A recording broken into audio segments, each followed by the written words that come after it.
Last কিছুদিন যাবৎ ঘন কুয়াশা থাকার পরে আজকে খুব সুন্দর রোদ উঠেছে। আর আমার এই বেডরুমের জানালাটা দিয়ে অনেক সুন্দর রোদ আসে। শীতের দিনে এই রোদটুকুই যেন এক মুঠো শান্তি বয়ে আনে।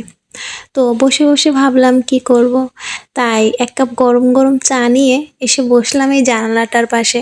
এই এক কাপ গরম গরম চাই যেন সারা দিনের ক্লান্তি আর ব্যস্ততাকে এক নিমিষে দূর করে দেয়। চা খাওয়ার পরে যখন বসে বসে খুব বোর লাগছিল, এরপর ভাবলাম একটু হেয়ার কেয়ার করা যাক। তো হেয়ার কেয়ার করার জন্য আমি অয়েলটাকে সামান্য একটু গরম করে নিয়ে তারপরই অ্যাপ্লাই করতে খুব পছন্দ করি। এতে আমাদের হেয়ার গ্রোথিংটা খুব ভালো হয় আর খুব মজবুতও হয় হেয়ারটা। তারপর আর কি এরপর শাওয়ার নিতে চলে গেলাম। শাওয়ার নিয়ে এসে লাঞ্চটা করলাম। এই যে দেখো, এই হচ্ছে আমার আজকের লাঞ্চের মেনু।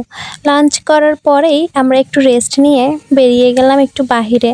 ঘরে বসে বসে না সারাদিন খুব আলসেমি লাগে, তাই ভেবেছিলাম যে একটু বাহিরে যাই।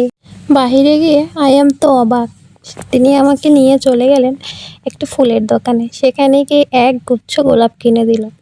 অতগুলো গোলাপ পেয়ে মনটা খুশি হয়ে গেল। আসলে ফুল পেতে তো সবারই ভাল লাগে, তার উপর যদি হয় গোলাপ, তাও আবার প্রিয় মানুষটার কাছ থেকে, তাহলে তো কথাই নেই, তাই না?